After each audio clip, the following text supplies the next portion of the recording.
Oye, Octavio, ¿ya te llegó este? Ya lo mandé. Sí, ya. ¿Ya? Ah, ok. Gracias, doctor. En el 90 cuando trabajaba yo en la embajada, no, para los que llegaron tarde, en el 90 trabajaba en la embajada todavía unos de México, en la Unión Soviética, y llegó el jefe de RTC, ¿no? De Radio Televisión de Gobernación, fue a una semana del cine mexicano, allí en Moscú. Y entonces el cuate, pues, no sé si les platiqué, el cuate quería volarse con una de las actrices que había invitado, ¿no? Y pues me pidió que le consiguiera vodka, un cuarto de hotel, fuera del oficial, ¿no? Hasta la parte.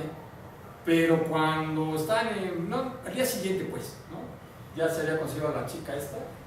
¿Han visto la película Rosa de dos aromas? ¿No la han visto? Ahí la gordita, esa era la artista que acompañó al director.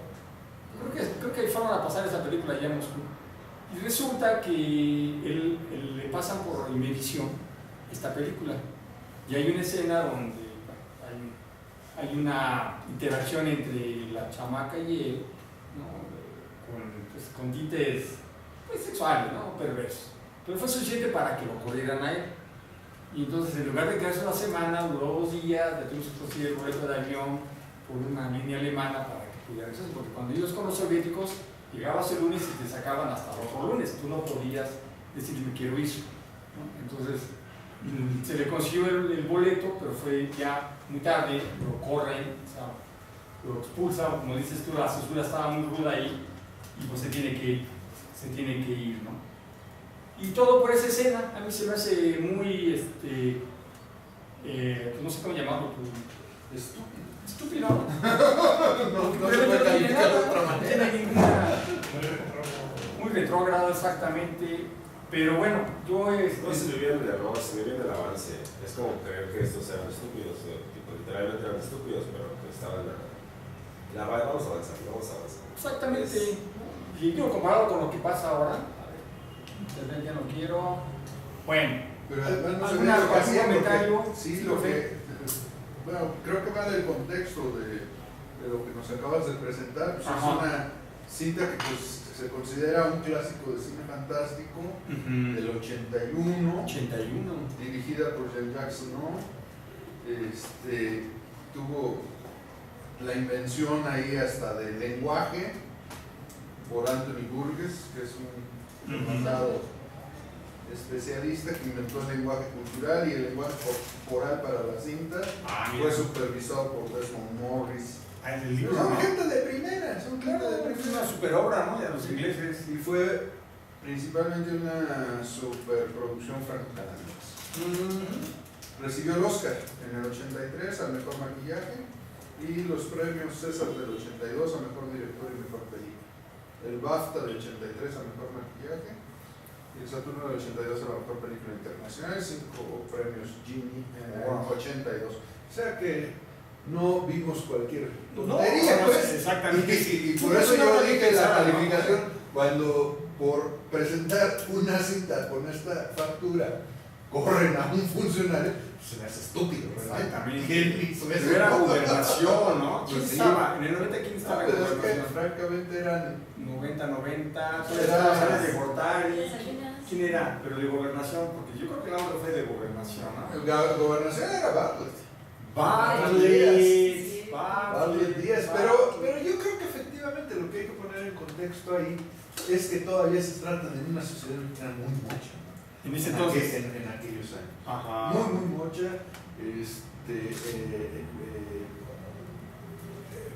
de doble moral acendrada, ¿no?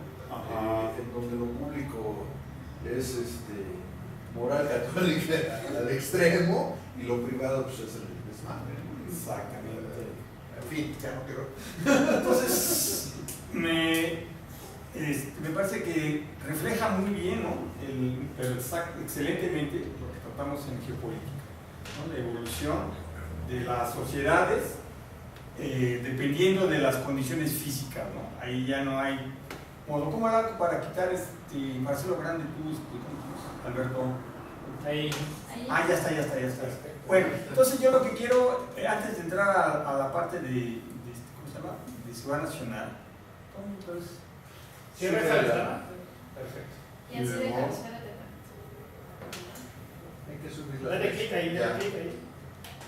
Ya, perfecto. Ahora sí ya va. Ahora sí. Uy.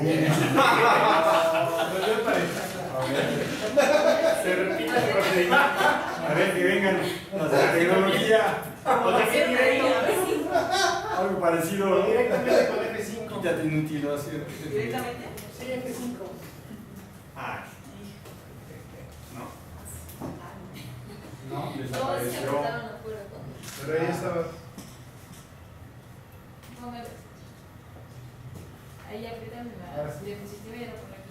Bueno, entramos al módulo de Semana Nacional.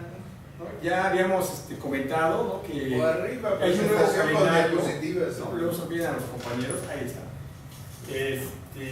Yo nada más les voy a dar algo introductorio para que luego vengan los expertos a hablarnos de Semana Nacional. Los que vayan a hacer el trabajo tendrán que cumplir con ellos. Son jóvenes, son gente muy entusiasta, en el caso de Alberto que lo va a tomar. Entonces ellos ya vendrán a hacer, ¿no?, la parte medular. Yo nada más que es una introducción.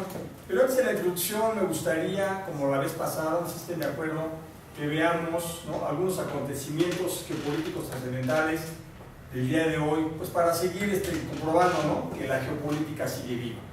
Les decía que ahí Colima, la chica, mi doctorante, ¿no?, entró con una aberración así hacia la geopolítica y dijo, todo actualmente se mueve por la geoeconomía, ¿no? Y actualmente pues ya le demostré, tenemos una gran suerte de estar en este tiempo viendo tanto movimiento geopolítico, ¿no? Entonces ya comenzó a cambiar su visión de la inversión de China y de Rusia en América Latina. Pensó que lo iba a hacer en cuestión financiera y económica y nos resulta que es una cuestión geopolítica también. Entonces vamos a ver algunas cuestiones, ¿no?, que está pasando.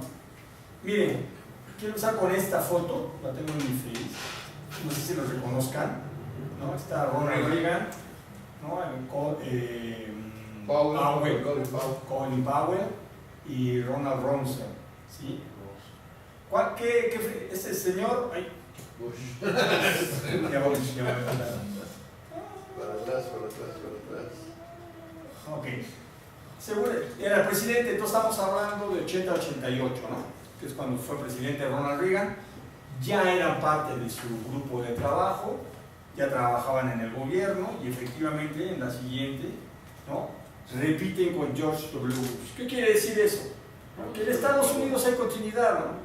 Son la gente que estuvo con el republicano Ronald Reagan, que repite con Bush.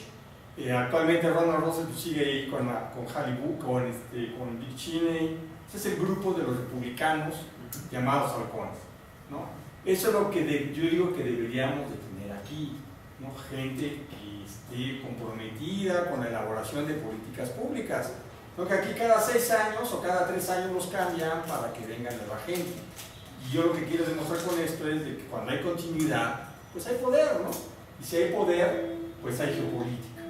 Entonces esos cuates que les tocó trabajar con Ronald Reagan, ¿no?, son los que en el 2003 declararon la guerra a Irak, ¿no? En el 2001 son los que planean la caída de las torres, planean la entrada a Afganistán, ¿no? Y eso es lo que produce, pues, ¿no?, la continuidad en la política. Aquí de todo no lo hacemos. Bueno, un tema que creo yo que tiene también trasfondo geopolítico son los niños, ¿no?, el proyecto que quieren hacer de migración, ¿no?, la cantidad de niños que pasan por México que son detenidos en Estados Unidos, ¿no?, obliga a Obama a presionar a los republicanos para que emitan una ley, ¿no?, la ley de migración. Pero bueno, aquí lo que quiero resaltar es que se trata efectivamente de una cuestión geopolítica.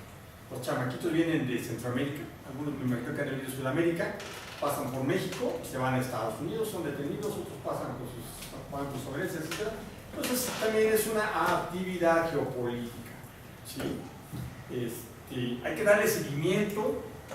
Ya les había dicho que también el tema de la migración puede ser abordado desde la geopolítica.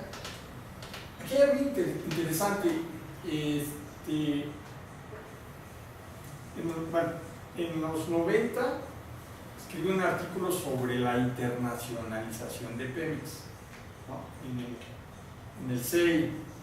Entonces yo me quedé con la idea de que México efectivamente, Salinas de Gortari estaba intentando internacionalizar a Pemex, pero en Colima me hicieron ver que no, que por el hecho de que ya estamos conectados, vinculados con Estados Unidos, ya hay una internacionalización. Entonces lo que realmente el país debe de hacer es diversificar su mercado.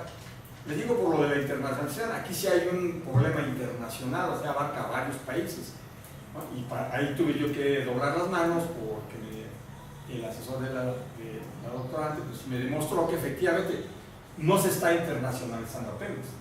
Si se tiene ya contacto con Canadá y con Estados Unidos, ¿verdad? Pues ya se trata de un problema de una actividad internacional, ¿no? Pero sí, tenemos, ¿no?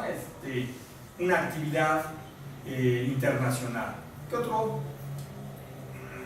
¿No es la declaración dura de ayer de Obama de que van a ser deportados todos los niños? Sí, yo creo que sí, ya ¿no? quedó como- Sí, ¿verdad? Yo creo Ya que como sí. ley.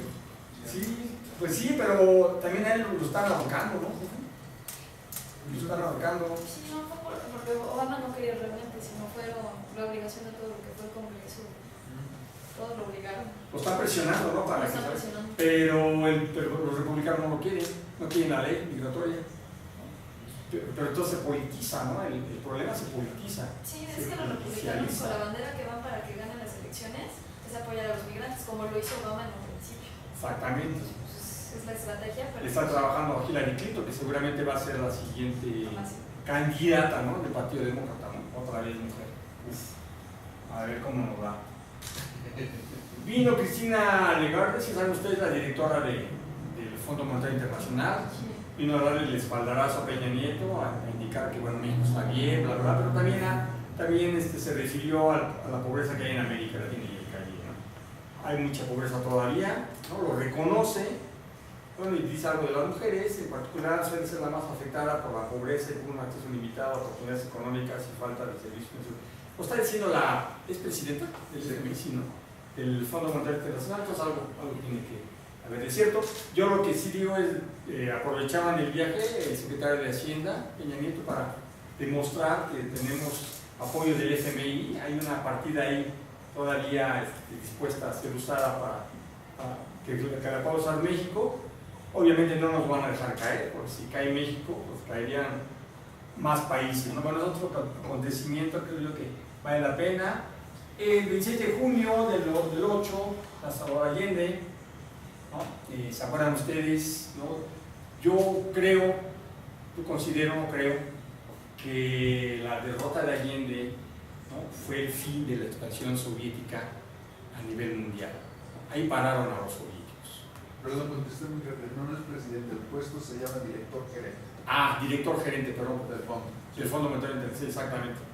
Entonces yo en términos geopolíticos creo que la caída, la muerte, el asesinato pues, de Salvador Allende, ¿no? Determinó la salida de la Unión Soviética del continente americano, ¿no? Venía duro, apoyó todos los movimientos de liberación nacional, ¿no? Apoyó a China, apoyó a Cuba en sus revoluciones, pero en el 74, ¿no? El 74 cuando le dan 73, cuando le dan un golpe de Estado, ¿no? Significó la salida, ¿no? La salida de la Unión Soviética. Y modos, ¿no? Estados Unidos recuperó el terreno, ¿no? Lo que les comento, lo mismo puede ocurrir ahora, simplemente quitando a Maduro, ¿no? Del poder. Si pudieron con Allende, que tenía el apoyo soviético abierto, ¿qué puede hacer Maduro si realmente, ¿no? Estados Unidos o la Casa Blanca quiere hacer cambios geopolíticos? Entonces yo creo que es interesante, ¿no? Recordar. Y bueno, el día de hoy también se cumplen 100 años del inicio de la Primera Guerra Mundial, 14-18. Sí, es increíble que, ¿cuántos años pasaron? 100 años, ¿no? Y de nuevo la parte eslava, ¿no? Me refiero a Yugoslavia y Ucrania, que son eslavos, tenemos de nuevo guerra. Después de 100 años de una super guerra europea, tenemos de nuevo en el 2014 la guerra Rusia contra Ucrania. Bueno, ustedes saben, fue el 28 de junio del 14, es cuando matan, ¿no?, al heredero. Participaron, fíjense nada más, participaron 32 países, 28 de ellos denominados aliados, entre los que se encontraban Francia, los imperios británico y ruso, Canadá, Estados Unidos, así como Italia, que había abandonado la Triple Alianza. Este grupo se enfrentó a la coalición de las potencias centrales integradas por los imperios austrohúngaro, alemán y otomano, acompañados por Bulgaria. Aquí todavía teníamos un sistema político internacional multipolar, imperial multipolar. Había todavía muchos imperios. Van a ver los cambios que se dan. 100 años, ¿no? Aquí está antes de la Primera Guerra Mundial, tenemos Alemania, el Imperio Austrohúngaro y el Imperio Alemán, ¿no? Son los que están tratando de modificar ¿cómo le llamamos? O reconfigurar más bien el territorio europeo. Rusia, si se acuerdan ustedes, entra en la etapa revolucionaria en el 2017, se sale de la guerra, pero igual las intenciones de los austrohúngaros y los alemanes y los otomanos era quedarse con buena parte del imperio ruso. Así era entonces antes en Europa. Esa es la posguerra, ¿no? Pierde Alemania, es reducida, ¿no?, a un estado, y aparecen, ¿no?, de la guerra, surgen varios estados europeos, sobre todo en la parte oriental. Y ya tenemos entonces la Unión Soviética, con todo su territorio grande. Creo que murieron 20 millones de habitantes. Bueno, no es que sea una cosa mínima, pero bueno, en la Segunda Guerra Mundial murieron 60, ¿no? Pero es ha sido una de las guerras más salvajes. En el caso de la Unión Soviética, pues tuvieron que salirse, les repito, porque estaban construyendo el socialismo, ¿no? Y optaron por salir.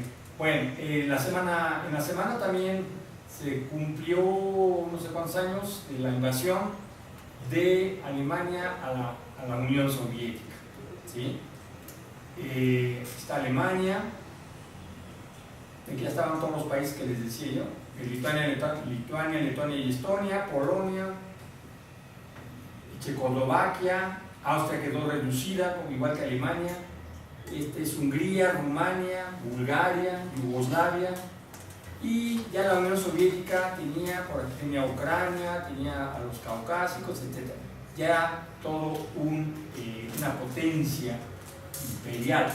Si se dan cuenta, ahorita van a ver, ¿no? ¿Se acuerdan lo que dijimos de la tesis de Mackinder, de John Mackinder, geopolítico inglés, que propuso, ¿no?, o advirtió más bien, que quien conquistara Europa Oriental iba a tener acceso a la Unión Soviética y, ¿no?, por lo tanto, acceso a todos los recursos naturales de ese país? Bueno, entonces ese es el inicio de la invasión.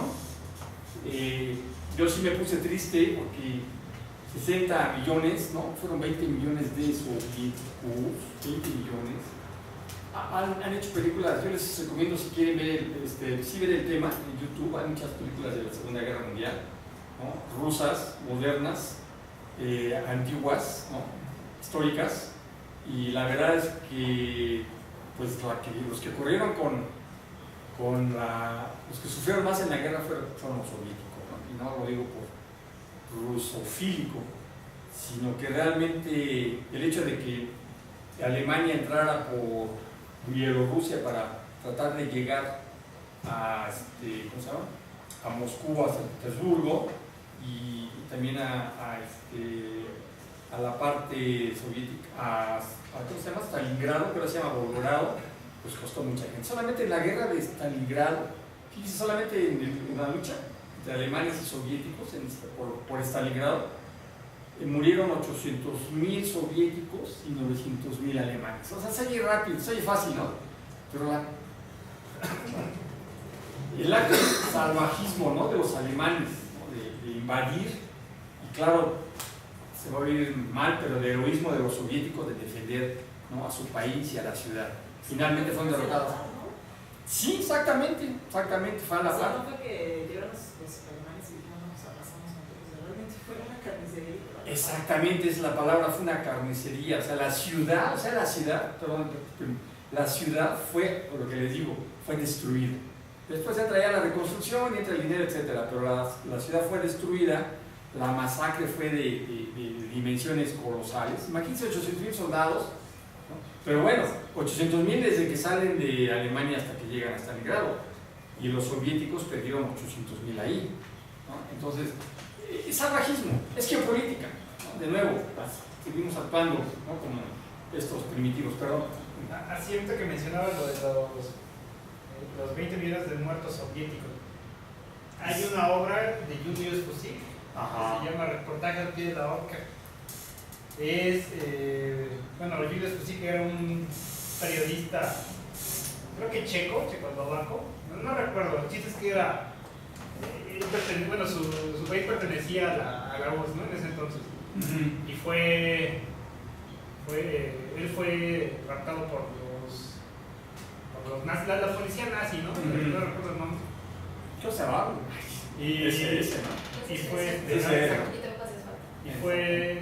Y fue torturado, y él narra prácticamente toda su estadía en la cárcel, la manera de diario, así como Ana Frank, pero Ana Frank judía.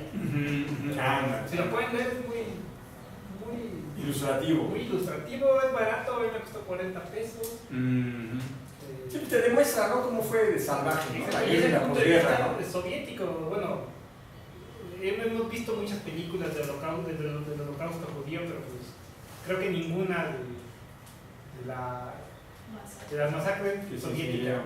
Exactamente, Por y parte también de los alemanes. hay películas de cómo los alemanes y el resto de los miembros de la países de la triple, ¿cómo le llaman?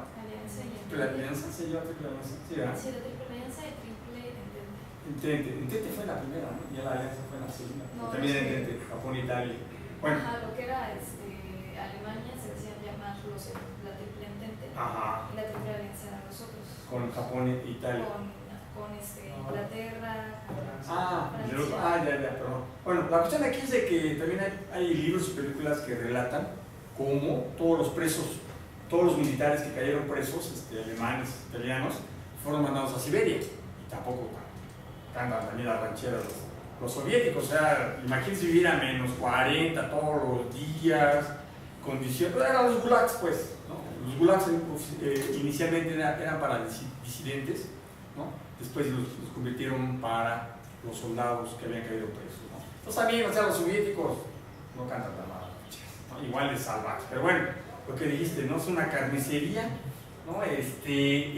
¿Cómo se llama? En Moscú, el cerco a Moscú, el bloqueo a Moscú también permitió la muerte de mucha gente, la de San Petersburgo igual, la gente comía ratas, etc. Bueno, aquí la cuestión, como les digo, ese es el colchón que adquiere la Unión Soviética, ¿no? Que es una actividad geopolítica cuando termina la Guerra Fría.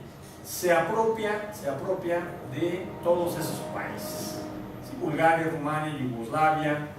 ¿Y qué pasa ahora? Pues se están peleando de nuevo los europeos por esa zona. Ahí viene la cuestión, ahorita lo vamos a ver con Moldova, Georgia y Ucrania, que fueron exsoviéticas, que eran los que eran los europeos. Pero vean aquí el avance, ¿no? De los soviéticos, o sea, fueron 20 millones de muertos, pero se quedó con toda esta zona, ¿no? Europea, y ahí es donde los que siguen a Mackinder, pues se dan cuenta que los soviéticos jugaron muy bien a la geopolítica. Se hicieron de un buen colchón. Los países que están del otro lado de la ¿cómo se llama? De la raya roja, no son los miembros de la OTAN, ¿no? Para poder llegar a Rusia, pues tenían que pasar por todos los países euroorientales. Pero a ver, la brutalidad o la bruteza, no sé si se puede llamar bruteza o no, ¿verdad? Bruteza no es palabra.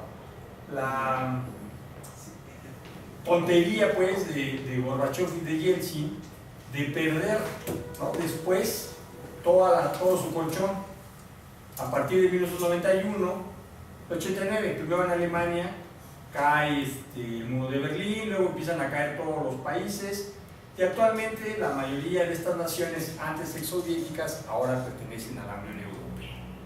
Digo, en términos, por eso Putin fue el que expresó, ¿no? La peor torpeza o error de la Unión Soviética es haber desaparecido, porque con ella desapareció el mundo bipolar, con ella desapareció el colchón geopolítico que tenían los rusos y ahora sí rusos, desapareció todo. ¿Por qué? Pues porque hubo, como les repito, negociaciones. La Unión Soviética perdió mucha gente para poderse quedar con todos esos territorios y con toda esta población, y la Unión Europea llegó y simplemente pagó, ¿no? Le pagó a los nuevos líderes y se pasaron. ¿Qué pasó? Si te gustaría que les presentara una referencia breve, bibliográfica de muy alta calidad.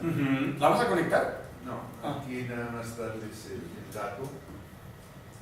Bueno, en particular se trata de el historiador británico Eric Hobsbawm, que pues tiene una obra extraordinaria, muy reconocida a nivel internacional.